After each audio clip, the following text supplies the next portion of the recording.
Donc, je vais vous présenter la mission Rosetta, donc, qui est une mission de l'Agence spatiale européenne. Vous en avez tous entendu parler, je suis sûre. Et donc, moi je travaille en fait sur cette mission, c'est-à-dire que je suis impliqué dans deux instruments sur cette mission. Cette mission, vous allez voir, est dotée d'une instrumentation qui est assez conséquente. Alors, cette mission Rosetta, c'est une mission spatiale à la quête de nos origines. Alors, elle s'appelle Rosetta en référence à la pierre de Rosette, qui a permis à Champollion de décrypter les hiéroglyphes. Et les objectifs scientifiques de cette mission sont de mieux comprendre l'origine du système solaire, en caractérisant la composition et les propriétés physiques d'un noyau cométaire. Donc je vais essayer de vous expliquer pourquoi c'est intéressant d'étudier les comètes. Et d'autre part, un autre aspect, c'est comprendre comment l'activité des comètes se développe en accompagnant une comète dans son voyage vers le Soleil. Parce que la sonde Rosetta est allée rejoindre la comète alors qu'elle était encore très loin de notre Terre et du Soleil, et elle l'accompagne alors qu'elle va se rapprocher du Soleil. Alors, je ne sais pas s'il y a un pointeur ici. Non, vous n'avez pas de pointeur. Donc, le système solaire, vous avez une image là. Enfin, cette image, ouais. Merci. Comment? Donc le système solaire, donc, vous le voyez représenté ici, il est composé de notre Soleil, des planètes, c'est-à-dire Mercure, Vénus, la Terre, avec son satellite, la Lune, Mars, Jupiter, Saturne, Uranus, Neptune. Mais vous avez aussi toute une population, ce qu'on appelle des petits corps, qui peuplent notre système solaire et qui sont des objets du système solaire à part entière. Donc vous avez les astéroïdes qui sont représentés ici. Là, c'est ce qu'on appelle la ceinture principale des astéroïdes, qui est située entre l'orbite de Mars et l'orbite de Jupiter. Vous avez aussi une deuxième population d'objets qu'on appelle la ceinture de Kuiper. En fait, on appelle ces objets les objets transneptuniens. Donc, il s'agit d'une ceinture, c'est-à-dire que c'est une population d'objets qui sont à peu près dans le plan de l'écliptique, et cette ceinture est située au-delà de l'orbite de Neptune.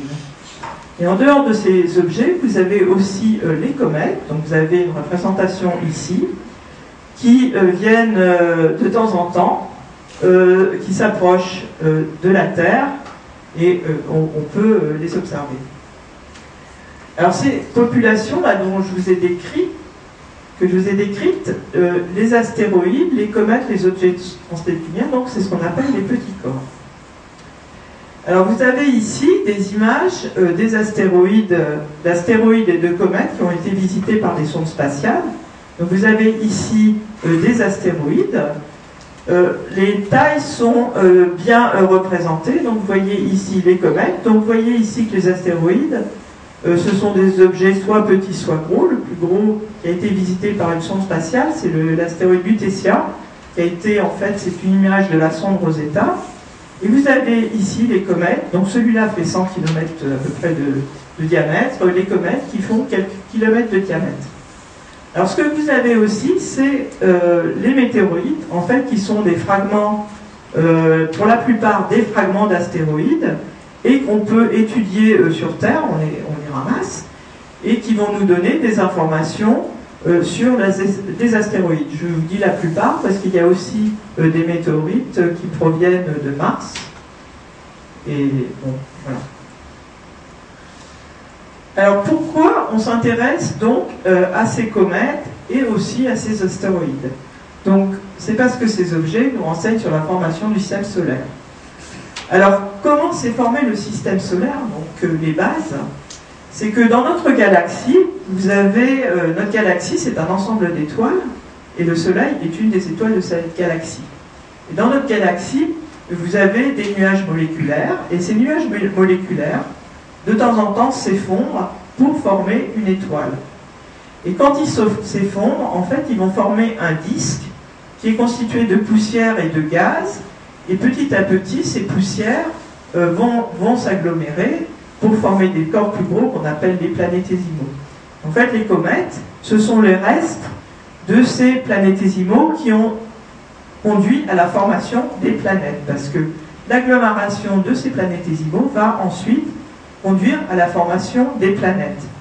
Alors, dans le système, ce qu'on appelle le système solaire interne, c'est-à-dire là où on trouve les planètes telluriques, donc on va avoir des objets qui vont avoir des masses comparables, des embryons planétaires qui vont avoir des masses comparables à la Lune et qui ensuite, vers une dernière agglomération, va permettre de créer des planètes de type Terre. Dans le système solaire externe, vous avez des mégaplanètes qui vont être formées et qui vont aboutir à la formation des planètes géantes comme Jupiter, Saturne, Uranus, Neptune. Alors les planètes telluriques, comme la Terre, on pense qu'elle est née sèche, c'est-à-dire qu'elle avait très peu d'eau, et que cette eau est apparue, en fait, après, par des impacts avec des comètes ou des astéroïdes. Alors je vous montre un petit film qui résume, en fait, ce que je viens de vous raconter, la formation du système solaire à partir d'un nuage moléculaire dans notre galaxie, donc qui s'est effondré, et donc vous avez petit à petit les petits grains qui s'agglomèrent par collision pour former ce qu'on appelle des embryons planétaires, et ensuite des planètes.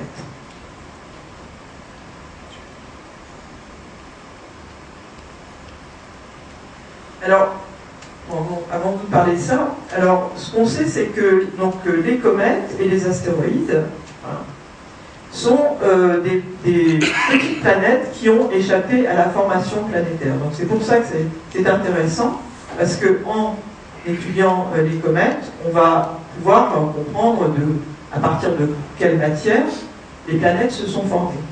Et aussi, les comètes, elles se sont formées, bien sûr, au tout début de la formation du système solaire. Et depuis leur formation, elles ont été reléguées dans deux nuages, si vous voulez, on va en parler après. Et dans ces nuages, elles n'ont pas évolué. Donc, on a, en étudiant les comètes, en fait, on a accès à des informations sur notre système solaire vraiment primitif. Donc notre système solaire, il y a 4,6 milliards d'années. Donc c'est pour ça qu'on envoie des sondes pour étudier les comètes ou les astéroïdes. Alors un autre aspect, donc je vous ai dit que la Terre est très probablement née sèche, et donc il y a eu un apport extraterrestre d'eau et probablement de matière organique. Et on a des témoignages de cela, qu'il y a eu des périodes depuis la formation du système solaire, qu'il y a eu des périodes où il y a eu beaucoup de petits objets qui ont été envoyés dans notre système solaire interne. Et ça, on le voit en regardant la Lune, par exemple, on voit des cratères, et en regardant les cratères, on s'aperçoit, en les datant aussi, en fait, ça a été daté à partir des missions Apollo, on s'aperçoit qu'il y a eu des événements où il y a eu beaucoup d'objets qui sont arrivés au voisinage de notre Terre. Et c'est probablement ces astéroïdes et ces comètes qui ont apporté l'eau de la Terre et probablement et également des molécules organiques, puisqu'on sait qu'il y a des molécules organiques dans les comètes et les astéroïdes. Donc ça, c'est un deuxième aspect de l'étude des comètes, c'est d'essayer de comprendre, de contribuer à une meilleure connaissance de l'origine de la vie. Alors il y a d'autres théories que celle-ci, mais voilà. C'est aussi un deuxième aspect de la recherche, c'est lié à l'exobiologie. Voilà, les comètes, source de la vie sur Terre. Alors qu'est-ce qu'une comète? Donc là, je vous ai montré pour l'instant des images de comètes, et c'était des noyaux cométaires, c'est-à-dire des fragments de roches, ce que je vous ai montré, de quelques kilomètres de diamètre. Quand une comète s'approche du Soleil et de la Terre, l'apparence des comètes est tout à fait différente. Et ça, vous savez ce que c'est qu'une comète? C'est un objet qui a un aspect nébuleux. Et c'est pour ça qu'on a les Grecs, je crois que c'est les Grecs qui ont appelé les comètes, et qui ont en plus deux queues.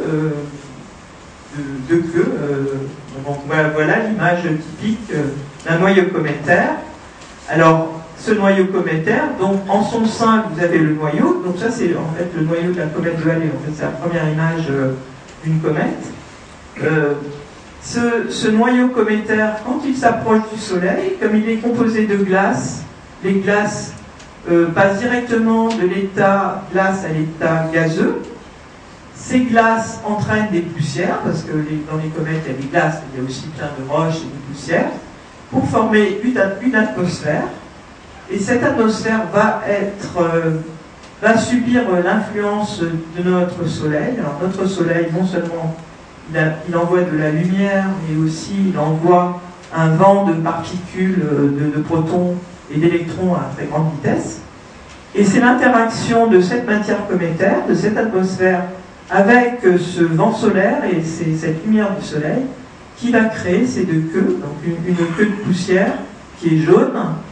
Elle a la couleur en fait du Soleil. En fait, elle a la même couleur que la Lune, par exemple. C'est simplement la lumière du Soleil qui est réfléchie par les poussières. Et cette queue d'ion qui est une queue bleutée parce qu'elle contient des gaz qui émettent dans le bleu. Alors, je vous ai dit que ces comètes proviennent de deux réservoirs. J'ai dit nuages, en fait, le terme c'est plutôt réservoir. Les comètes de la périodique, donc celles vieilles comètes qu'on voit régulièrement tous les 5-6 ans, c'est le cas par exemple de la comète de Rosetta. Donc ces comètes périodiques proviennent justement de cette ceinture d'objets dont je vous ai parlé la deuxième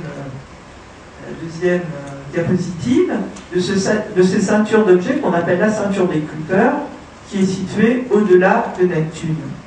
Et le deuxième réservoir, c'est ce qu'on appelle le nuage de Oort. C'est un nuage qui est situé à 30 000 fois la distance Terre-Soleil, qui englobe notre Soleil. Et donc évidemment, dans cet environnement-là, bon, c'est quand même assez loin du Soleil. Hein. Là, c'est 40 unités astronomiques, 40 fois la distance Terre-Soleil. Là, c'est 30 000 fois la distance Terre-Soleil. Bon, bah, dans ces environnements-là, il est fait très froid. Les comètes sont, comme on dit, au congélateur. Voilà. Alors, bon, on connaît un peu les masses de ces objets, de ces réservoirs. Ces réservoirs, en particulier celui du nuage de Oort, il se trouve qu'il est très instable parce qu'il subit, par exemple, dans notre galaxie, les étoiles les unes par rapport aux autres bougent. Donc, de temps en temps, il y a une étoile qui se rapproche un petit peu plus près de notre étoile, et ça fait un petit peu de chambardement dans ce nuage, et c'est pour ça que de temps en temps, de temps en temps, il y a des comètes qui vont rentrer dans notre système solaire interne et on va pouvoir les observer. En fait, maintenant, il y a plus d'une cinquantaine, je crois, de comètes qui viennent de ce réservoir, qui sont découvertes chaque année. Voilà. Donc ça, c'était pour vous faire une petite introduction générale sur les comètes, avant de rentrer dans le vif du sujet qui est la mission Rosetta. Donc le résumé de ma présentation, mes premières diapositives, c'est qu'on étudie les comètes pour remonter aux origines du système solaire, pour comprendre la formation des planètes, et pour aussi apporter une petite brique pour un petit peu mieux comprendre l'origine de la vie, qui est un sujet extrêmement complexe, encore plus complexe que les autres. Alors, donc l'exploration spatiale des comètes. Alors l'exploration spatiale des comètes, ça ne commence pas maintenant. Hein. Ça a commencé en 1986 avec une flopée de sondes qui ont survolé la comète de Halley, dont la sonde Giotto, qui était une sonde de l'Agence spatiale européenne, et qui a permis de faire cette première image du noyau cométaire. Et ensuite, vous avez eu un certain nombre de missions américaines, vers des comètes. Donc là, vous voyez ici ces images de comètes qui sont un peu en plus grosse taille par rapport à la première diapositive. La caractéristique commune de ces objets, c'est que déjà, c'est des objets qui sont extrêmement sombres. Là, ça vous paraît brillant, mais en fait, ces objets ne réfléchissent pas plus de 5% de la lumière du Soleil. C'est-à-dire qu'ils sont aussi sombres que du bitume, et même, je crois, plus sombres que du bitume. Donc, ils sont effectivement extrêmement noirs. On voit aussi que leur surface est irrégulière. Vous avez des cratères, vous avez des zones lisses, des zones plus chaotiques. Ce que je vous ai pas dit, du moins, c'est que, je vous l'ai dit un petit peu, c'est que les comètes sont constituées de glace par rapport, c'est la différence avec les astéroïdes. On a déjà détecté un certain nombre de molécules. Cette glace n'est pas à la surface. En fait, on n'a pas pu encore trouver d'évidence de grande quantité de glace à la surface de ces objets. Et ces objets, en fait, comme vous voyez, quand ils approchent, quand vous faites des images de l'atmosphère, leur atmosphère n'est pas du tout isotrope, c'est-à-dire, ça ne fait pas une boule quoi, autour du noyau. Vous avez des zones qui sont plus actives, en particulier des zones qui sont dans la région, qui sont ensoleillées, en fait, qui subissent plus de rayonnement solaire. Donc voici un petit panorama de ce qu'on a appris à partir de ces missions spatiales. Alors il y en a qui sont assez particulières. Par exemple, vous avez la mission Deep Impact qui a envoyé un impacteur sur la comète pour voir ce qui se passait, c'est en particulier pour analyser ensuite le cratère, pour essayer à partir du cratère formé de comprendre la dureté du sol.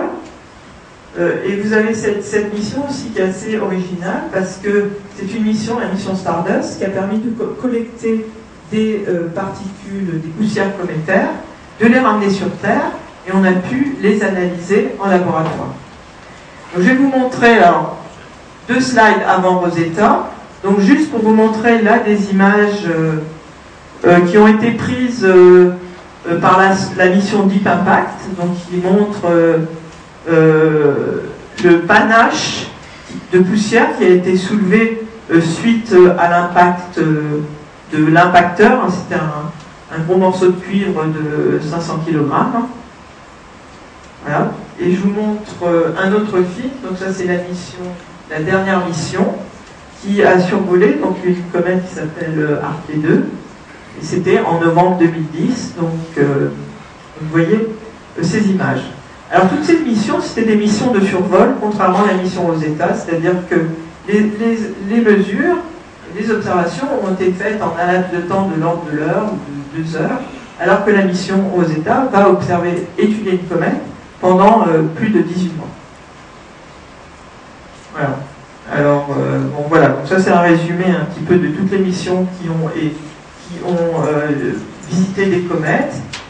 Ces missions ne se sont pas approchées à moins de 200 km des comètes, alors que Rosetta, pour l'instant, le record, je crois que c'est 7 km de la surface. Et toutes ces missions, en fait, c'était des missions de survol, c'est-à-dire que la vitesse relative entre la sonde et la comète était très importante. C'était vraiment un survol, contrairement à Rosetta qui accompagne la comète. Voilà, donc Rosetta. Rosetta, c'est une mission très ambitieuse, puisqu'il s'agissait de rejoindre une comète à 4 fois la distance Terre-Soleil, d'y déposer un atterrisseur, donc vous savez maintenant que ça a fonctionné, Philae, et de suivre la comète, donc depuis le rendez-vous qui a eu lieu, disons, on va dire en août 2014, jusqu'en décembre 2015. Pour l'instant, on parle aussi de mission étendue, c'est-à-dire qu'il est possible, il est probable que la mission va durer plus longtemps que cela. Alors cette mission est une mission de l'Agence spatiale européenne. Elle a été lancée il y a très longtemps, en fait, il y a plus de 10 ans, en 2004, de la base française de Kourou en Guyane, par un lanceur Ariane 5G+. En fait, initialement, Rosetta devait partir en 2003, mais ce lanceur Ariane a eu des problèmes, et donc il a fallu repousser le lancement d'1 an, et en conséquence, il a fallu changer de comète. Donc la comète initiale n'était pas la comète Churyumov-Gerasimenko, mais était la comète Virtanen. Donc cette sonde, alors là vous voyez une image, donc c'était dans une salle où, au moment, une salle de l'Agence spatiale européenne, au moment où on commençait à monter les instruments sur la sonde. Donc cette Rosetta est composée d'un orbiteur, donc on appelle Rosetta, et d'un lander, donc vous voyez un petit modèle ici, qui s'appelle le Philae. Et donc la mission, c'est d'étudier la comète Churyumov-Gerasimenko. Donc bon, c'est quand même assez impressionnant parce que c'est un cube qui fait en gros 2 mètres sur 2 mètres sur 2 mètres 60, donc c'est vraiment un gros engin. Cette sonde a des très grands panneaux solaires parce que c'est une des principales sources d'énergie pour alimenter les instruments. Donc elle a des panneaux solaires qui font au total l'envergure est de 32 mètres. C'est les plus gros panneaux solaires qui n'ont jamais été montés sur une sonde spatiale. Donc pourquoi ces grands panneaux solaires? Bon, c'est parce que cette sonde va loin du Soleil, jusqu'à 4 unités astronomiques. Pour collecter l'énergie solaire, il faut de la surface. Et elle dispose de 11 instruments scientifiques. Donc là, vous voyez, donc ça c'est une image de synthèse. Donc vous voyez l'orbiteur, et là vous voyez une antenne qui est l'antenne de communication avec la Terre. Et donc cette sonde a aussi des instruments propres à la navigation. Donc je ne vais pas en parler longuement après. C'est-à-dire une caméra de navigation qui s'appelle NAVCAR, et aussi ce qu'on appelle un Star Tracker. C'est-à-dire c'est un système qui permet de faire des images du ciel et de voir les étoiles, et qui va permettre à la sonde de s'orienter avec ces étoiles. Voilà, donc vous avez ici, c'est la sonde au moment où on installait ces instruments. En fait, tous les instruments, presque tous, sont situés sur une face de la sonde, de façon à ce qu'ils puissent tous faire des observations quasiment en même temps, et du même côté de la comète. Alors vous avez plusieurs types d'instruments, dont je ne vais pas les faire en détail, parce que c'est la dernière fois que j'ai fait une conférence, c'était trop long. Donc il y a plusieurs types d'instruments. Il y a des instruments qui ressemblent aux instruments au télescope, hein. Les instruments qu'on monte sur les télescopes, c'est-à-dire qu'ils vont faire, par exemple, il y a une caméra infrarouge, un petit radiotélescope, un instrument ultraviolet, donc on va faire des observations dans tous les domaines de longueur d'onde. Il y a aussi des instruments qui sont des instruments propres à une mission in situ, c'est-à-dire c'est des instruments qui vont collecter la matière et qui vont l'analyser in situ. Donc par exemple, vous avez pour vous en donner en expliquer un, vous avez ici l'IDAS, qui est un instrument qui collecte des grains et qui fait des images de ces grains avec un microscope, une sorte de microscope électronique. Voilà. Donc donc ça c'est les instruments classiques qu'on peut, sauf qu'ils sont miniaturisés, qu'on peut retrouver sur des télescopes au sol. Ça c'est des instruments d'observation, de mesure in situ, de mesure locale. Et vous avez aussi un instrument qui s'appelle RPC, qui est une suite d'instrumentation pour analyser l'interaction entre le vent solaire et la comète. Par exemple, qui a mesuré le champ magnétique local, les ondes. Voilà. Alors, pour Philae, donc sa masse est de 100 kg. Ça fait en gros 1 mètre sur 1 mètre sur 1 mètre. Donc ça, c'est un modèle à échelle 1/3, quelque chose comme ça. Donc il est aussi doté d'une dizaine d'instruments scientifiques, dont des caméras. En particulier la caméra Rollis et la caméra Shiva, qui sont des caméras panoramiques. Philae a un système de forage qui permet de forer la matière jusqu'à 25 cm de profondeur et d'amener ce qu'il a foré à des instruments pour que cette matière soit canalisée. Voilà. Alors un petit portrait de la comète. Donc c'est une comète qui s'appelle Churyumov-Gerasimenko du nom de ses découvreurs, monsieur Churyumov et madame Gerasimenko. Donc c'est une comète périodique qui vient près de chez nous tous les 6,6 ans. C'est une comète qui provient de la ceinture de Kuiper. Je vous ai dit, les comètes périodiques sont nées dans la ceinture de Kuiper. Donc sa taille avait été estimée à 4 fois 3 km, donc maintenant on connaît bien sa taille. Son activité, c'est une comète qui n'est pas très active, 0,3 tonnes par seconde qu'elle libère de matière quand elle est au plus proche du Soleil. Et elle va s'approcher au plus près du Soleil à 1,3 fois la distance Terre-Soleil, donc ça fait à peu près, je ne sais pas, 150, 180 millions, choses comme ça, du Soleil. Voilà. Alors, Rosetta est partie en 2004 et son voyage a été long parce que pour... c'est pas facile d'envoyer comme ça une sonde à 4 fois la distance Terre-Soleil, surtout que l'Agence spatiale européenne n'est pas dotée de la propulsion nucléaire. Donc, pour amener Rosetta si loin du Soleil, ce qui a été utilisé, c'est la gravitation, c'est-à-dire Rosetta est passée plusieurs fois près de la Terre et de Mars. Et en passant près de la Terre et de Mars, elle a pris de l'énergie. La trajectoire de la sonde Rosetta a été progressivement modifiée pour qu'elle puisse rejoindre la trajectoire de la comète. Et donc ces survols ont été de la Terre 2005, 2007, 2009. En 2007, c'était le survol de Mars. Et sur son trajet, elle a aussi croisé, en fait, survolé 2 astéroïdes, Stein et Lutetia, celui dont je vous ai montré, là, le gros astéroïde. Et elle est sortie en hibernation le 20 janvier 2014. Elle a été mise en hibernation parce qu'à partir d'une certaine distance du Soleil, elle n'avait pas grand-chose à faire et il n'y avait pas, de toute façon pas beaucoup d'énergie. Donc là, je vais vous montrer un film qui vous montre ce voyage de la sonde. Là vous avez un petit dessin en fait qui vous montre, avant de vous montrer le film, donc vous avez ici, ça c'est l'orbite de la Terre, donc Rosetta est partie bien sûr de la Terre, ça c'est l'orbite de la comète, et avant d'arriver là, en fait, elle a fait plusieurs fois, elle a fait des tours, voilà, et puis après, donc à chaque fois, son orbite a été modifiée, puis ensuite, elle a atteint en rouge l'orbite de la comète.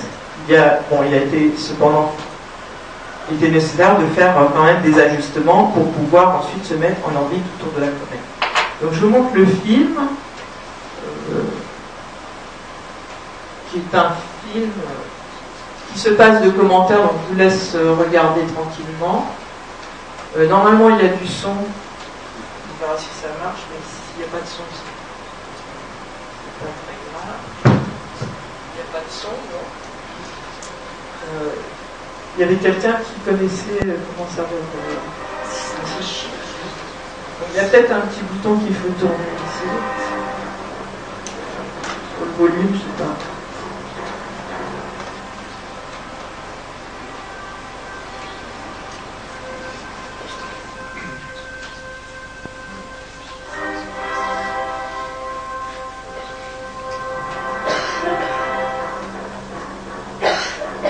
C'est le voyage depuis son lancement jusqu'à l'UTC.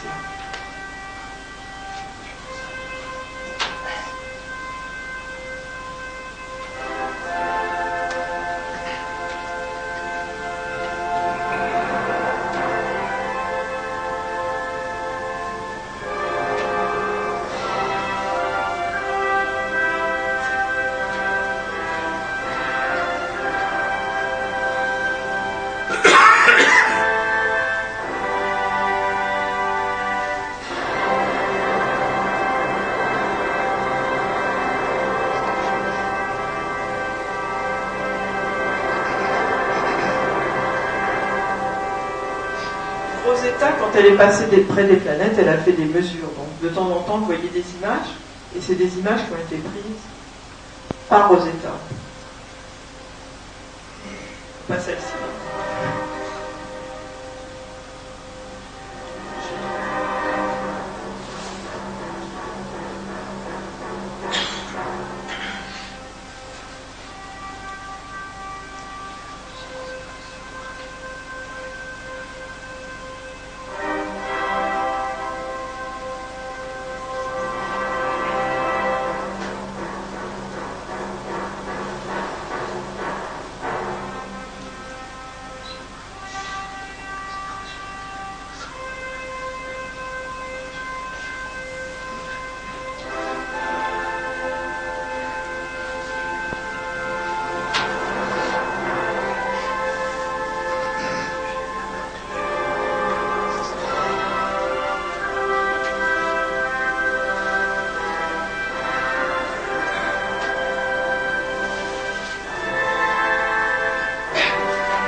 Donc voilà.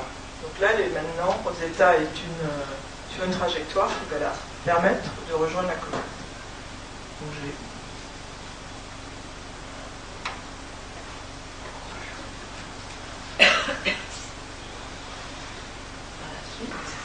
Donc Donc, ce que je vous ai dit, c'est que au mois de janvier 2014, la sonde s'est réveillée.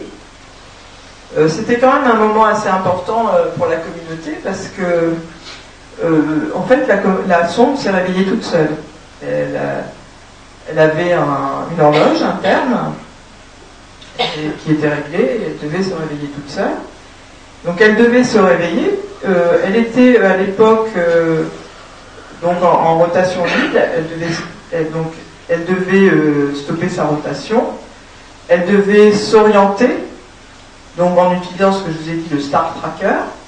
Et ensuite, elle devait placer l'antenne de communication vers la Terre pour dire à la Terre qu'elle était là et qu'elle s'était bien réveillée, de façon à ce que ensuite les ingénieurs de l'Agence spatiale européenne puissent communiquer avec la sonde et puis commencer leurs opérations scientifiques. Donc tout s'est bien passé. Vous avez là le signal reçu par des antennes de communication sur la Terre.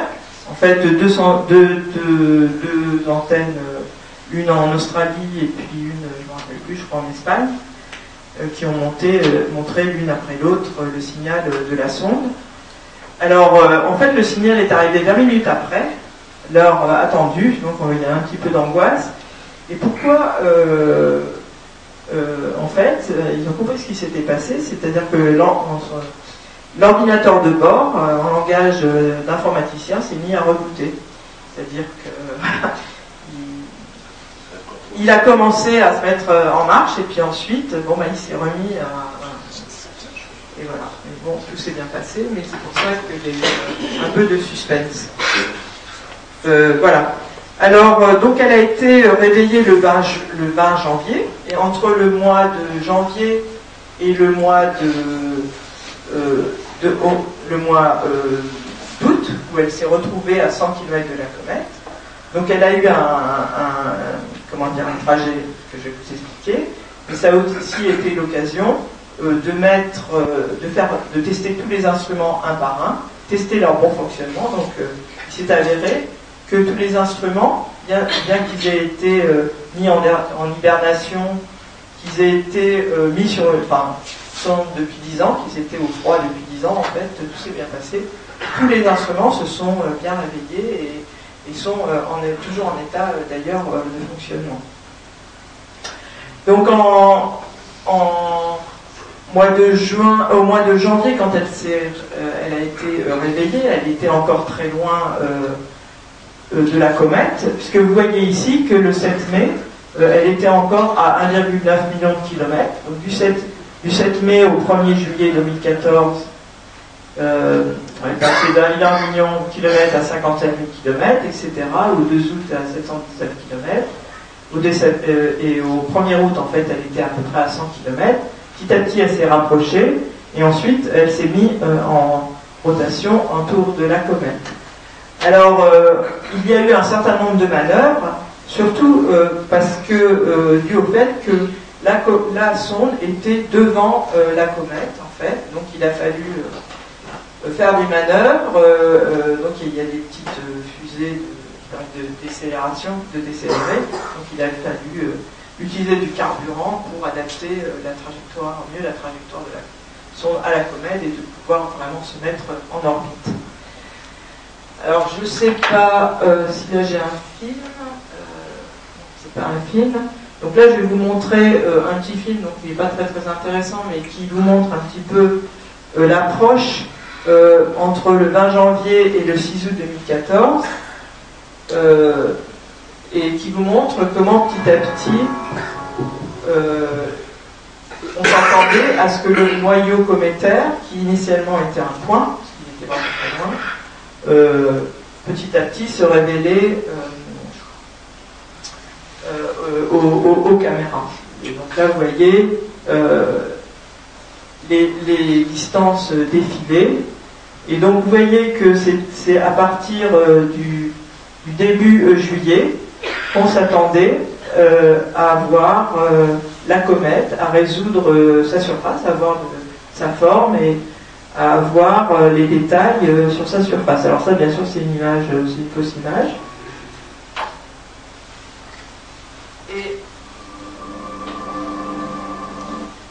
Et donc, je vais vous montrer maintenant, en fait, la trajectoire que Rosetta a faite pour se mettre en orbite autour de la comète. Ça s'est passé au mois de septembre 2014. Donc, alors que la sonde, initialement, était devant la comète. Donc, les trajectoires, en fait, ont été au début des trajectoires triangulaires. Donc à chaque fois, il fallait modifier à chacun des points, modifier la trajectoire pour pouvoir permettre à ce que la sonde s'approche. Donc, je vais vous montrer ce film qui montre vraiment l'exploit de la navigation de cette sonde par les ingénieurs de l'Agence spatiale européenne. Donc ça, c'était... on part... du 6 août à peu près, et donc vous allez voir comment Rosetta petit à petit s'est mis en orbite autour de la sonde, qui était bien sûr la condition sine qua non pour analyser dans le détail la comète sur toutes les coutures, comme on dit, et ensuite déposer le lander, déposer le Philae. Vous allez voir.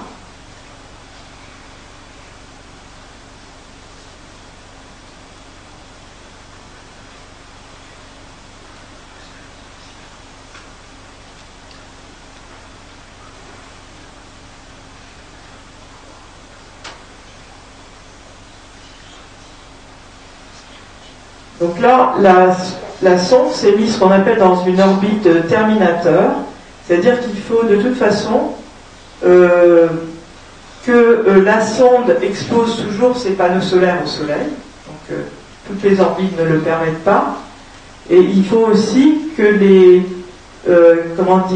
que les panneaux solaires ne reçoivent pas le flot de matière qui vient de la comète. Donc ça nécessite aussi un certain cerquifomètre par rapport au flot de matière de la comète. Il faut mettre les panneaux solaires parallèles à ce flot. Sinon le gaz va agir sur les panneaux, va pousser les panneaux, et en gros va modifier la trajectoire de la comète, de la sonde. Voilà. Donc, vous voyez, vous avez vu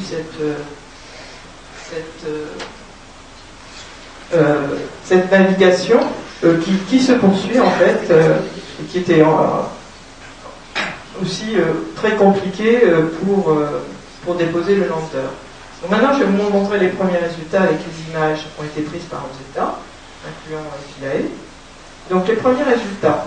Alors la comète a été vue dans le champ de la caméra qui s'appelle Osiris. La caméra scientifique de Rosetta s'appelle Osiris, je vais peut-être en parler avant, alors que la caméra de navigation s'appelle la Navcam. Donc, vous voyez, donc en fait, la comète a été vue sur les images de cette caméra la première fois le 21 mars. Donc, vous voyez, ici, en fait, c'est une série d'images prises entre le 21 mars et le 4 mai 2014, qui montrent évidemment que la comète se déplace, ce qu'on s'attend, et qui montrent que la comète, en fait, avait une petite activité. Vous voyez une petite atmosphère qui se développe. Vous voyez ? Et en fait, il s'avère que la comète a eu un sursaut d'activité à ce moment-là, c'est-à-dire des images prises par la suite montraient une comète qui était dénuée d'atmosphère. Du moins, on ne voyait pas sur les images cette atmosphère que l'on voit ici. Donc ça, c'était le 4 mai. Donc le noyau de la comète jusqu'au 4 mai était encore qu'un point brillant. Et le mi-juillet 2014, on a commencé à voir à quoi ressemblait cette comète, qui ressemble, alors, donc on l'appelle comme ça, à un canard. Et on appelle ça la tête du canard, le corps du canard, et ce qu'il y a entre les deux, c'est le cou du canard. C'est important, parce qu'il faut savoir se repérer sur un objet qui est aussi complexe. Donc là, vous voyez l'objet qui tourne, parce que la comète, elle a une période de rotation qui est l'ordre de 12 heures.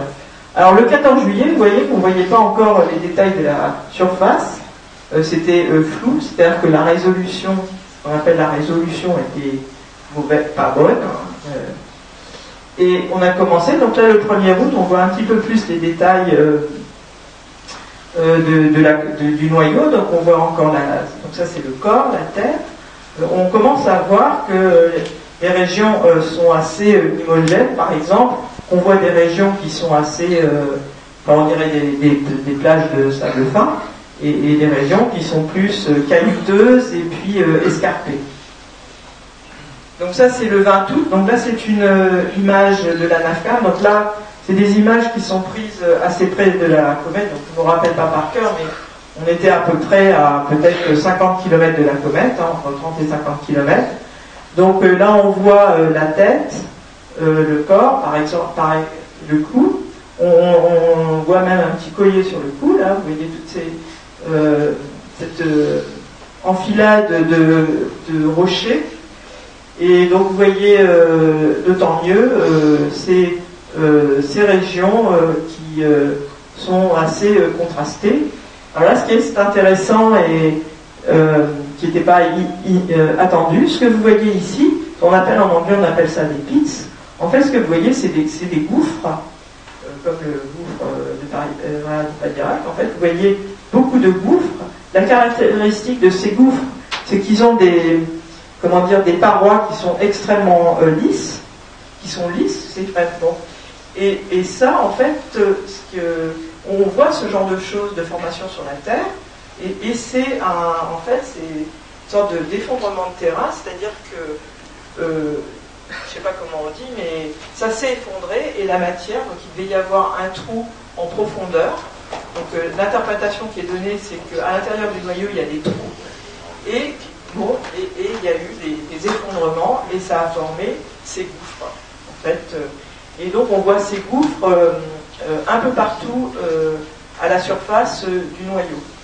En fait, alors là, vous voyez ces deux, la tête et le corps. Donc là, tout de suite, je suis sûre que vous vous posez la question, est-ce que ça, c'est deux morceaux qui se sont accrochés, ou est-ce que c'est un morceau, mais qui a franchement maigri au niveau de la ceinture? Et vous comprenez ce que je veux dire? Et en fait, la réponse, alors ça, pour ça, les scientifiques, ce qu'ils ont fait, c'est qu'ils ont regardé, en fait, ce qu'on voit aussi sur la surface, c'est qu'on voit comme des, je sais pas comment on peut dire, des, j'ai pas les mots, mais non, pas des éjectats, mais comme vous ouvrez un oignon, là, vous coupez un oignon, et vous voyez les tranches, voilà, les strates, voilà. En fait, alors là, je les vois pas trop, mais on voit un certain nombre de strates, d'ailleurs, qui ont l'air de dire que la comète s'est formée pas en oignon, mais voilà, par couche. Et si on regarde l'orientation de ces couches, on observe que l'orientation, on n'a pas les mêmes orientations sur cette partie-là que sur cette partie. Donc en fait, les scientifiques pensent que ce sont deux morceaux qui se sont accolés dans le système solaire primitif, qui se sont rencontrés et qui se sont accolés. Alors, donc là c'est une carte d'identité. Donc là, vous voyez les tailles. Bon, c'est quand même. Alors, je vous ai amené quelque chose.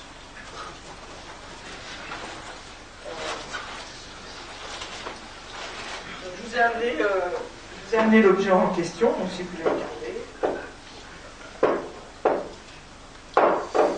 Voilà, si vous voulez regarder. Vous me le rendez, j'ai envie de regarder. Merci. Donc, et donc vous voyez les dimensions, c'était un petit peu les estimations qui avaient été faites du sol, des estimations de taille globale. Voilà. Sa masse a pu être estimée. Alors ça, les premières estimations, tout simplement, ont été faites en regardant comment la sonde était influencée, comment la trajectoire de la sonde était modifiée quand elle s'approchait de la comète. La comète, par sa masse, a modifié la trajectoire de la sonde, et donc, à partir de la trajectoire de la sonde, il a été possible de mesurer la masse de la comète. D'autre part, son volume a été estimé donc, à partir de sa forme, donc il a pu être possible de déterminer sa densité. En fait, sa densité, vous voyez, c'est la moitié de la densité de l'eau, de la glace, et ce qui montre que c'est vraiment...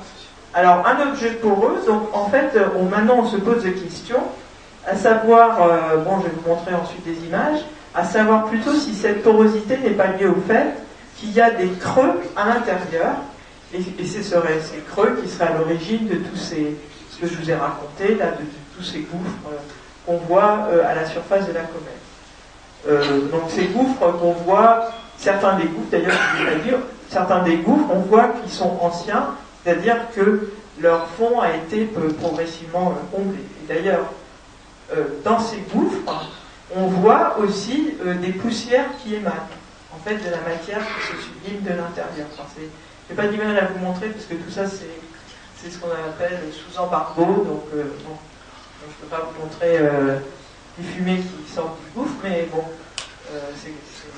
voilà. La température de surface a été mesurée, donc c'est une température qui est assez, on pense, relativement assez chaude.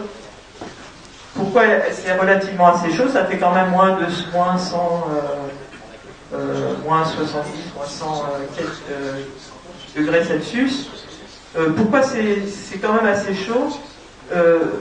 C'est parce que, en fait, c'est comme ça un corps qui est très noir, il absorbe l'énergie du soleil. Et donc, il ne réfléchit pas, il absorbe essentiellement, et donc il chauffe pour cette raison. C'est pour ça. Bon, mais c'est expliqué tout à fait très bien, c'est bien expliqué par cette température, par justement ses propriétés de surface. Alors voilà une autre image de la sonde de l'instrument Osiris. Donc là, vous voyez le cou. Alors là, vous apercevez tout de suite qu'il se passe quelque chose au niveau du cou, c'est-à-dire que vous avez de l'activité. Voilà, donc on parlera un peu plus de l'activité. Donc je vais vous montrer des images, hein, parce qu'on s'en lasse jamais, un peu sur toutes les coutures. Donc là, ça c'est une image de la caméra de navigation. Maintenant que, en fait, la caméra de navigation fait des images tout le temps, parce qu'elle a besoin évidemment de naviguer, et donc elle fait des images pour naviguer, et ces images sont disponibles au grand public. Une image par jour est disponible pour le grand public, donc voilà, donc elles peuvent être montrées contrairement aux images de la sonde Osiris. Donc là, ce que vous voyez aussi intéressant, c'est que vous voyez, donc ça c'est un côté, bon, j'ai du mal à repérer là, mais vous voyez aussi ces stries, on dirait une sorte de falaise abrupte. Ça n'a rien à voir avec ce qu'on trouve là, et on voit ces stries, et pour l'instant on n'a aucune idée de l'origine de ces stries. Voilà. Vous voyez, ben, les couches dont je vous parlais, c'était ça. Là. Vous voyez ces couches comme ça? Voilà, c'était ça dont je vous parlais. Voilà, donc là c'est une vue de dessus. Alors là ça vous pour commencer à vous orienter, parce que Philae en fait est tombé par là. En fait, bon, il a fait plusieurs rebonds et normalement devrait se trouver par ici. Donc ça c'est la tête. Le sommet de la tête, et Philae devait se trouver par là. Voilà, vous voyez encore, ça c'est des gouffres en fait aussi, là qu'on pense qu'ils sont progressivement remplis en fait. Donc voilà. Voilà, donc ça c'est une autre vue, donc ça c'est une vue de, je sais pas quel instrument, je crois que c'est une vue de la caméra Osiris. Donc on voit... oui, c'était à 10 km, prise à 10 km de la comète, donc la résolution, le niveau de détail est de 10 cm, et je crois qu'avec cette caméra, on est descendu à 3 cm, quelque chose ça, le niveau de détail. Donc c'est clair qu'avec ça, on peut compter les cailloux si on veut, hein, pour s'amuser. Donc on voit tout de suite qu'on a des très gros blocs, donc je vais vous en montrer d'autres. Je pense que, ouais, alors on voit peut-être des couches encore. Vous voyez ces couches-là en fleur d'oignon. Alors, évidemment, les scientifiques, pour se repérer un petit peu sur cet objet, ils ont commencé à nommer des régions, en fait, et ces régions, en fait, ont été délimitées par leurs caractéristiques de surface. C'est-à-dire que, par exemple, vous voyez Imhotep. Imhotep, pour celui qui a le modèle là, devrait voir, c'est voilà. Et ben vous voyez en dessous le corps, vous allez voir Imhotep, voilà, qui est là. Voilà. Alors que je crois le cou s'appelle Hapi. Donc ça c'est des, vous voyez, c'est des noms grecs de temples, etc. Enfin, moi je connais pas trop, mais on utilise toujours pour tout ce qui concerne Rosetta, ce qui est relié à l'Égypte. Voilà. Alors là, des images de régions, alors en particulier celle-ci, ça je crois que c'est Imhotep. Vous voyez donc en plus de ces gros cailloux, en fait, qui font quelques dizaines de mètres, vous voyez aussi des structures, donc c'est pas des rivières, hein, mais c'est probablement des effondrements de terrain. On a une sorte de petit effondrement. Et on a même vu à la surface des formations qui ressemblaient à des dunes. Alors, ce n'est pas des dunes puisqu'il n'y a pas de vent à la surface, il n'y a pas de vent, hein, mais on a retrouvé des formations qui ressemblent à des dunes, hein, c'est-à-dire des formations parallèles. Là, vous avez un gros plan, donc ça c'est une image non publique, hein, je vous en montre quelques-unes quand même. Ça c'est un gros bloc qui fait 45 mètres de taille, qui est déposé sur une surface qui est très smooth, hein, très lisse, Et en fait, ce que vous voyez, en fait, c'est que ce caillou, en fait, il est assez inhomogène, il est formé de petites formations, et en fait, sur certains de ces cailloux comme ça, il a été possible de voir de la glace. Et sur des cailloux comme ça, on a vu aussi des petites, pas des fumées bien sûr, mais des émanations de poussière. Ça, c'était Ops. Alors, ça, c'est un autre exemple de choses assez impressionnantes qui ne sont pas encore tout à fait interprétées. Donc, vous voyez des pierres et vous voyez des traînées. Donc, en fait, il y a deux possibilités pour interpréter ces traînées. En fait, c'est que ces pierres, en fait, sont des rolling stones, c'est-à-dire que c'est des pierres qui ont roulé. Et en fait, on trouve bien que la direction de déplacement est bien dans la direction du champ de gravité,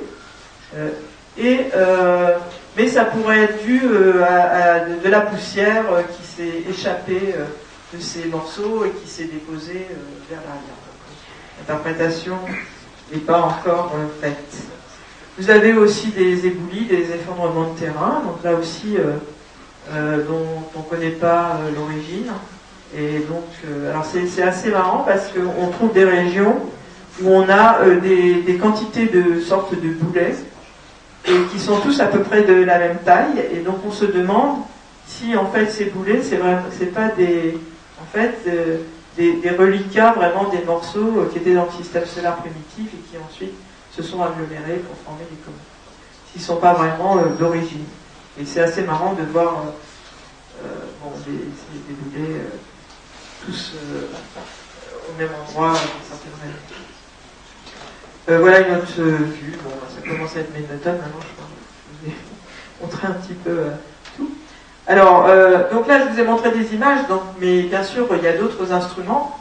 Par exemple, il y a l'instrument infrarouge qui s'appelle Virtis, qui a pu, donc c'est lui qui a pu mesurer la température de surface. Donc vous voyez ici, par exemple, donc là la tête avec la température, donc plus c'est orange, plus c'est chaud, et donc voilà.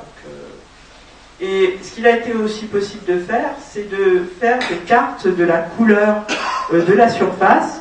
Et donc vous voyez ici cette carte de couleur. Et ce que vous voyez, c'est que la couleur, donc ça c'est des fausses couleurs, hein, vous n'imaginez pas que c'est la couleur, c'est des fausses couleurs, mais bon, ça représente la couleur, c'est-à-dire que là c'est plus bleu que dans les autres régions où c'est mis en rouge. Et on trouve au-dessus du cou, là où on voit, au niveau du cou, là où on voit de l'activité, on trouve des couleurs qui sont plus bleues. Des couleurs qui sont plus bleues. Et ça a l'air d'indiquer que ces régions-là, en fait, la poussière contient de la glace.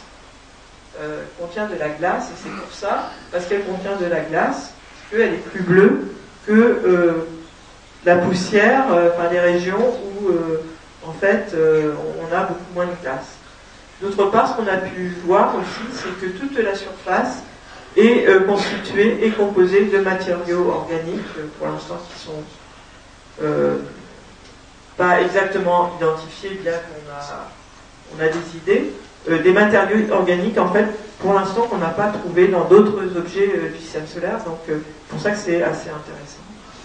De comprendre d'où ces matériaux organiques viennent, comment ils se sont formés.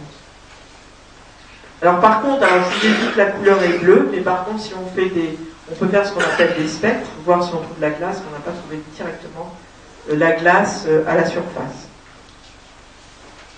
Alors il y a aussi des instruments, donc on peut mesurer l'activité de la comète. Donc là je vous ai montré déjà des images, donc vous voyez, ça c'est une image de la caméra Osiris. Vous voyez bien, de façon bien évidente, l'activité qui vient du cou, avec même des jets, on appelle des jets qui sont extrêmement collimatés, donc qui proviennent de régions particulières à la surface. Et évidemment, ces poussières, enfin, je vous l'ai déjà dit, elles ne sortent pas toutes seules. Pour ça, il faut qu'il y ait du gaz qui les pousse, qui les entraîne.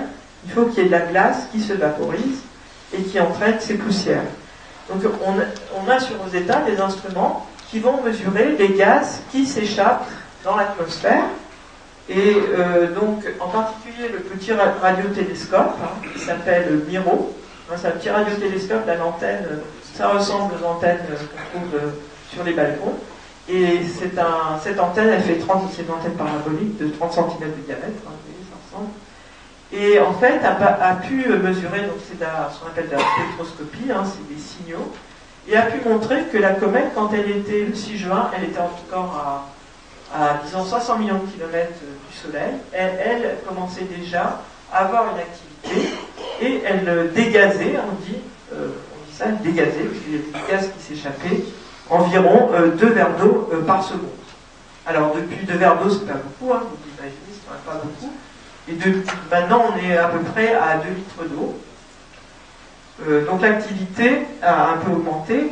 Et son activité, on s'attend à ce que, au mois d'août prochain, son activité soit 50 fois plus importante. Donc ça ne sera plus des litres, ça sera pas des baignoires, ça sera, je ne sais pas quoi, mais ça sera beaucoup plus important. Voilà. Donc, ça, je ne vais pas vous montrer. Alors, ce qu'on a vu aussi, c'est que cette eau, alors, je vous ai montré que l'image, là, vous voyez que la poussière venait essentiellement du coup. Si on regarde le gaz, et ben on voit aussi que le gaz, il vient essentiellement du coup. Donc là, alors ça, c'est une image scientifique, mais comme c'est pas une caméra, bon, c'est moins joli. Je vais vous expliquer pourquoi. Mais en fait, ça vous montre, c'est par ici qu'on a trouvé le plus d'eau. On trouve du côté nuit, donc là vous avez le côté nuit, on trouve des petites quantités d'eau, mais très peu. Par contre, l'essentiel de l'activité vient des régions ensoleillées et surtout de la région du coup. Donc ça, c'est en accord tout à fait avec ce qu'on observe sur les images de la caméra. Donc ça a été vu aussi, alors je ne vais pas dans le détail, mais il y a l'autre instrument Virtis, donc je vous ai dit, cet instrument, il mesure la température de la surface, il mesure sa couleur, mais il mesure aussi ses gaz. Et cet instrument a aussi permis de montrer qu'il y avait aussi de l'eau qui venait du coup, et il y a aussi du dioxyde de carbone qui vient, pas simplement du coup, en fait, qui vient d'un peu partout. Alors là, je vous ai parlé de l'eau, du dioxyde de carbone. Il y a plein de gaz qui ont déjà été identifiés dans l'atmosphère. Donc ça, c'est un instrument qui est extrêmement sensible. Ça, c'est un instrument in situ qui collecte les molécules. Bon, ça s'appelle un spectromètre de masse. Et en fait, cet instrument a détecté au moins toutes ces molécules. Alors ça, c'était des molécules qui avaient déjà été identifiées à partir du télescope au sol. Mais il a trouvé aussi d'autres molécules qu'on n'avait pas encore envisagées. On verra, il y aura des jolies surprises. Et par exemple, du benzène a été découvert. C'est ce benzène. Il y a aussi beaucoup d'hydrocarbures qui ont été découverts. Voilà. Alors il y a aussi donc des instruments qui ont, donc je vous avais donné un exemple pour collecter des grains. Donc là c'est Cosima qui a commencé, alors là vous voyez ses premiers grains collectés, maintenant il en a collecté plus d'une centaine et on commence à connaître quelle est la composition de ces grains qui sont en fait pour l'instant contiennent beaucoup de sodium et aussi ce qu'on appelle des silicates. Voilà. Alors, je vous ai parlé aussi des instruments plasma, c'est-à-dire des instruments qui s'intéressent à l'interaction entre le vent solaire et la comète. Et ces instruments ont permis voilà, j'aimerais bien avoir du son, de mettre en évidence des ondes. Et à partir de ces ondes, ils en ont fait une musique, en fait. Donc, je vous montre l'image. Voilà, ça c'est le champ de la comète.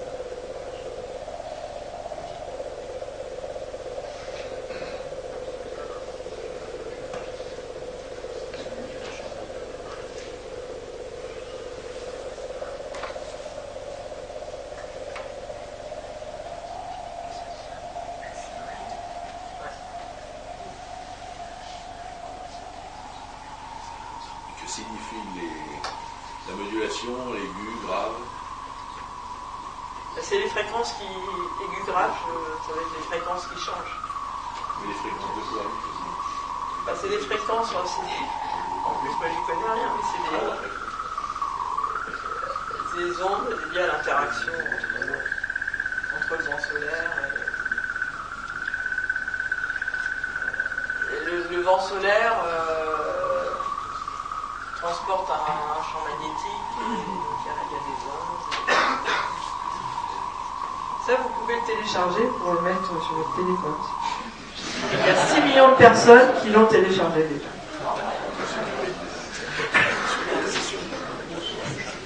Voilà. Alors maintenant, on va parler de Philae. Alors là, je vais vous montrer un film pour vous montrer comment on a largué Philae. Donc, il faut que je sorte ma présentation. Parce que ça ne marche pas, hélas. Et donc, voilà.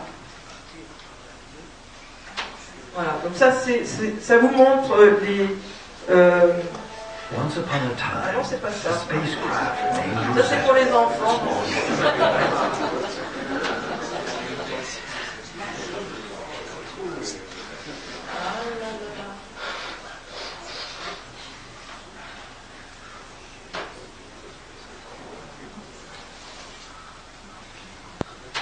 Il n'y a pas d'enfants. Sinon, je peux faire pour les enfants.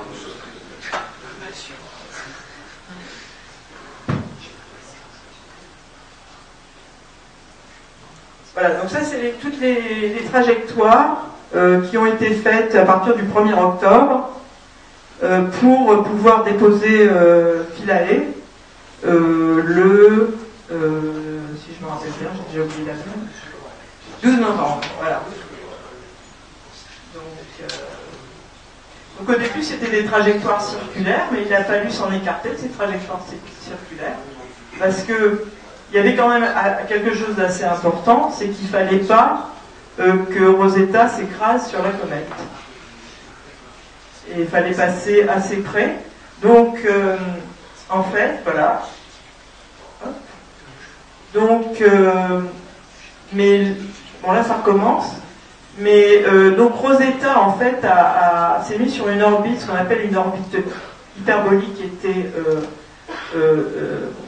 en toute sécurité, enfin, qui permettait d'éviter que éventuellement Rosetta s'écrase sur la comète.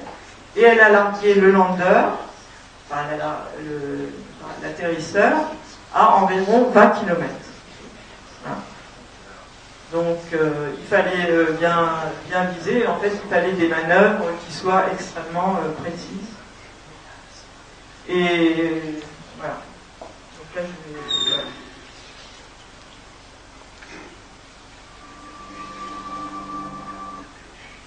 Je reviens à ma présentation.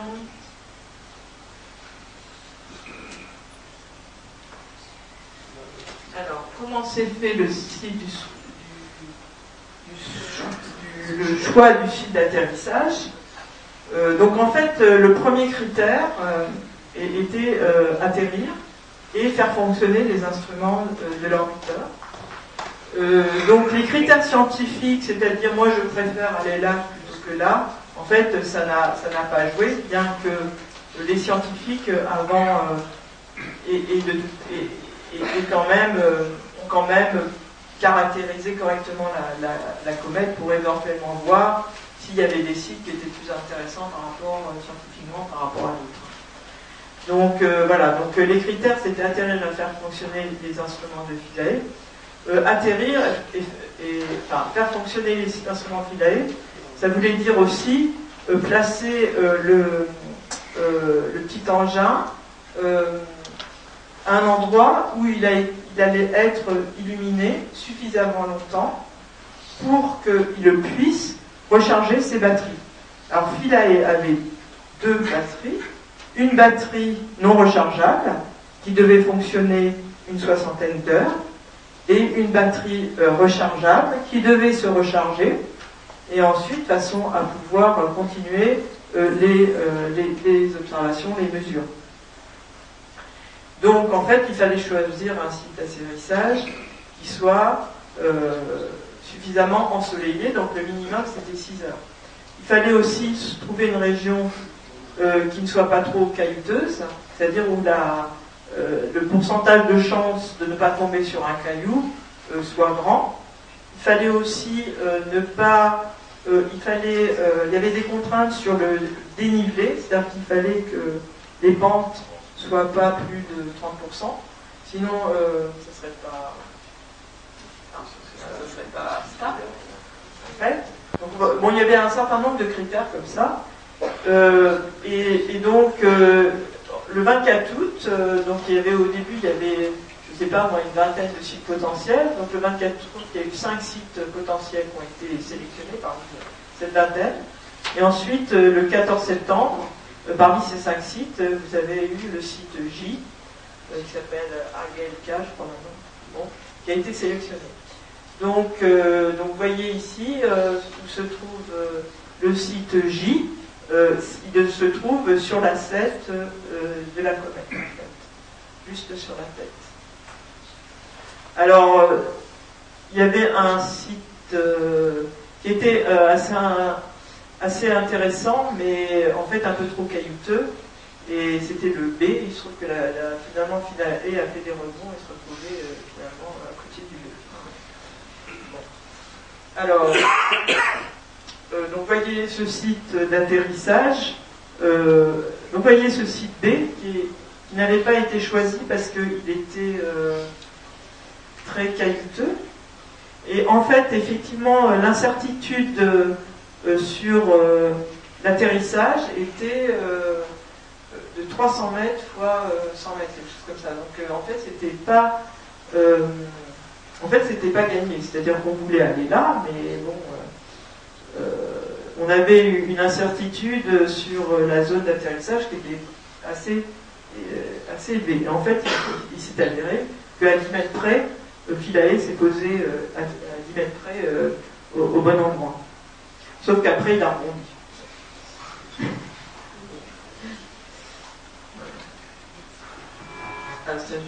Voilà. Alors, voilà comment ça s'est passé. Donc là, je vous montre un autre film. Il me reste combien de temps là? On a déjà dépassé, madame. Donc là, on va nous mettre dehors. On devrait, mais on va dire qu'on a encore quelques minutes. D'accord, parce que là j'ai un film, donc je ne vous montre pas le film. J'ai un film sur l'atterrissage. Si. C'est ici.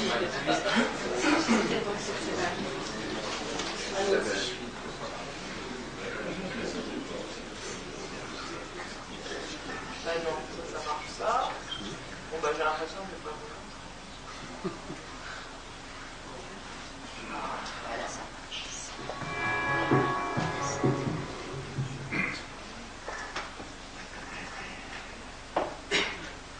Ça c'est juste l'atterrissage. Ça dure pas longtemps. L'atterrissage a duré 7 heures. Hein. C'est-à-dire entre le moment où ça a largué et se posait 7 heures. Ces films sont accessibles? Oui, tous les films que je montre, sauf celui, le long, là, c'est sur le voyage, celui-là est pour moi. Enfin, je peux vous l'envoyer, hein, mais...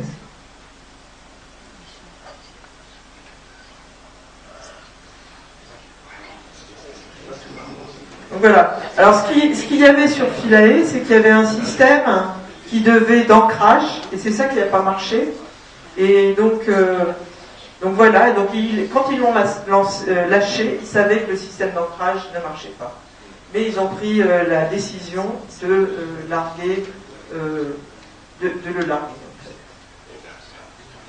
Donc là c'est juste de l'animation, donc ça vous montre tout ce qui était prévu de faire, les caméras, donc vous avez des caméras tout autour qui sont des caméras panoramiques, vous avez un certain nombre d'instruments sur les pieds, vous avez le système de forage qui devait forer sous la surface. Donc voilà, vous avez ça, c'est les antennes concerts pour faire de la tomographie. Bon, presque tous les instruments ont été allumés, mais tous n'ont pas pu faire ce qu'ils voulaient faire. Donc, j'arrête le film. Voilà, donc alors là c'est donc suite à après avoir largué le Philae, en fait, la caméra Osiris sur Rosetta fait des images. Donc ça, c'est des images qui sont prises 2 heures à peu près après la séparation. Donc vous voyez le petit module qui est en train de descendre et qui s'éloigne. Vous avez aussi les caméras sur Philae qui ont fait qui a fait une photo de la sonde. Donc 2 heures après s'être séparé, il a fait une photo de la sonde. Donc vous voyez ses panneaux solaires, etc. Donc ça, c'est ce qu'on appelle du grand public, pour le public, pas très scientifique. Là, il y avait une caméra sous la sonde qui s'appelait Rollis, qui a fait des images pendant la descente. Donc là, vous avez une image de cette caméra Rollis qui a été faite à 3 km de la surface, donc quand le Philae est à 3 km de la surface. Donc vous reconnaissez, là maintenant je suis sûr, le site d'atterrissage qui est par là, ce fameux site B, là où il y a plein de cailloux, et là où ça va, voilà. Ça, c'est la Rollis qui a fait des images à 40 mètres de la surface. Là, ce gros bloc, il fait 5 mètres. À partir de ça, on a pu voir quelle est la taille de tous ces petits cailloux, ce qu'on appelle comment les tailles sont distribuées, combien il y a de petits par rapport au gros. Donc là, ce que vous voyez, en fait, donc ça, c'est 2 images de la NAVCAM, l'une avant, donc il y en a l'une avant et l'une après. Et en fait, ce que vous voyez là, donc avant on voit rien ici, et après on voit ici, on voit. Et en fait, ça c'est c'est ce qu'a causé Philae en atterrissant sur ce site. En fait. Et en fait, pour ceux qui auront des bons yeux, on voit Philae et son ombre par ici. Donc voilà, et on voit Philae et son ombre. Voilà. Donc ça, c'est des images avec le NAVCAM qui a une bien moins bonne résolution que la caméra Osiris. Donc maintenant, on va voir les caméras Osiris. Donc ça, c'est toujours le site d'atterrissage. Voilà. Ça a bien marché, en fait, parce que, vous voyez, on a vraiment atterri par là. Voilà. Donc là, vous voyez, c'est des images de la caméra Osiris qui ont été prises sur une période de temps de 30 minutes, en fait, et qui ont pu, finalement, qui ont permis de reconstruire ce qui était arrivé à Philae, après qu'il ait touché le sol. Et en fait, il a rebondi parce qu'il n'avait pas, les systèmes d'ancrage n'ont pas fonctionné. Donc il a rebondi, et en fait, il a rebondi 2 fois. En fait, il a rebondi une autre fois, vous voyez là encore, il a rebondi. Ensuite, un de ses pieds a touché un rocher, et ensuite, il a finalement atterri. Il s'est coincé quelque part, et on a pu reconstruire une grande partie de sa trajectoire par l'instrument qui mesurait le champ magnétique. Et à partir de ça, on voit exactement les impacts de Philae. On sait aussi, suite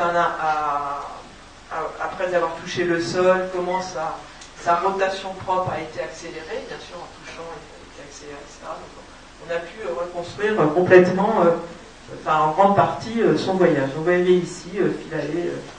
Donc là, c'est des gros plans par rapport à...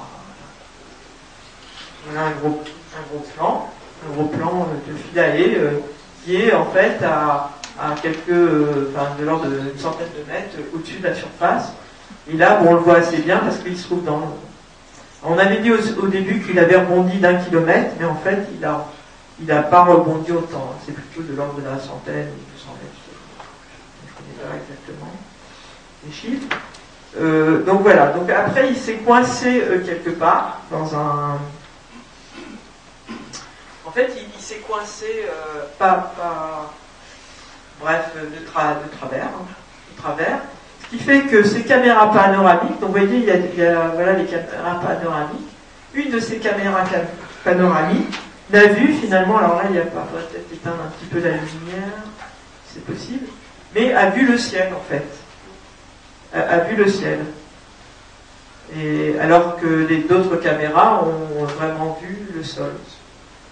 Donc, vous voyez ici, par exemple, voilà. Donc, voilà la reconstruction qu'ils ont faite de la position de Philae, comment il serait coincé, quoi. Donc, avec évidemment une des caméras voyant l'espace, alors que les autres ont permis de faire des images des parois et un petit peu du sol. Alors voilà une image, donc en fait c'est sur les images panoramiques, vous en avez 6 ou 7. Donc ça c'est une de ces images qui est montrée en grand format ici. Donc vous voyez, donc la qualité est moyenne parce que cette région-là est assez peu éclairée. Mais vous voyez en fait des fractures à la surface. Et en fait ce qu'on observe, c'est que il y a des roches à la surface, c'est pas simplement de la poussière mélangée à de la glace. Alors il y a eu d'autres instruments qui ont fait des mesures, par exemple il y avait un petit marteau, et en donnant des petits coups de marteau, ils ont pu estimer la dureté du sol, ils ont pu montrer qu'il y avait une couche, là où ils ont tapé du moins, qu'il y avait une couche de matière qui était assez poreuse, et en dessous il y avait quelque chose qui était très dur. Alors c'est pas la crème brûlée, mais c'est un petit peu la crème brûlée renversée, si vous voulez. C'est d'abord mou et ensuite c'est dur. D'autres analogies, ça serait peut-être aussi le granité, c'est-à-dire si vous enfoncez une paille dans un granité, au début ça s'enfonce, et après ça commence à être difficile d'enfoncer la paille. Et donc quand on dit que c'est dur, mais c'est pas dur comme la glace, c'est un peu dur comme quand vous enfoncez une paille dans un granité. Voilà, donc là j'ai presque fini. Philae n'est toujours pas retrouvé avec les caméras. Il y a eu des images qui ont été faites et en fait on a trouvé peut-être 500 landers, 500 Philae. Et voilà. Parce qu'en fait, la probabilité, quand vous avez une image d'avoir 3 points qui sont en triangle est importante. Ça peut être dû à la caméra, à l'écran brillant, etc. Donc pour l'instant, on n'a pas trouvé Philae. Philae, sa position est quand même, on pense qu'il est par là, en fait. Donc il a atterri là, il a fait hop, hop, hop. Et donc on pense qu'il est par là. Ça, c'est à partir de l'expérience de tomographie. Donc, voilà, donc là, les scientifiques sont en train de réfléchir et l'Agence spatiale européenne, à réfléchir à si on va faire une trajectoire dédiée, parce qu'actuellement, la Rosetta est à 30 km de la comète, et à 30 km de la comète, la résolution des images est telle qu'on ne peut pas retrouver Philae. Donc il faut prendre la décision de modifier le plan de navigation et donc ça a des conséquences importantes sur toute la programmation et aussi sur le travail des équipes de navigation. Donc la décision n'est pas prise, à savoir est-ce qu'on va essayer de retrouver le Philae. Alors Philae, donc actuellement, ne marche plus, c'est-à-dire qu'il a épuisé sa batterie non rechargeable. Sa batterie rechargeable, on pense qu'elle va commencer à se recharger vers, je ne sais pas, quelque chose comme mars, avril, parce qu'actuellement, Philae est dans l'ombre, ici, mais cette région-là va petit à petit être ensoleillée. Et donc, les batteries, on pense que les batteries vont pouvoir être rechargées et les instruments vont pouvoir refonctionner. Alors, je ne vous ai pas parlé de toutes ces expériences qui devaient analyser la matière qui était collectée par le forêt. Et en fait, le forêt n'a pas touché le sol. Donc, en fait, il n'a pas pu collecter de la matière. Et pourquoi il n'a pas pu toucher le sol? C'est de fait la position assez penchée par rapport au sol de Philae. Voilà, donc Rosetta, c'est pas fini. C'est maintenant... on commence en fait ce qu'on appelle la phase d'escorte, c'est-à-dire toute l'analyse du comportement de la comète quand elle va s'approcher du Soleil. Donc ça a commencé au mois de décembre et c'est en train de se faire. Il y a des résultats qui vont sortir le 23 novembre, donc il va y avoir des conférences de presse, donc ça va être rendu public. Hein. Vous allez sur vos journaux préférés, sur Internet, je suis sûr que vous verrez quelques résultats apparaître. Il y en a certains qui sont déjà parus, par exemple sur le fait que dans la comète, on a trouvé une eau qui n'était pas celle des océans terrestres, donc il semble dire que ce n'est pas des comètes du type de cette comète-là qui ont ensemencé la Terre. Voilà, donc je vais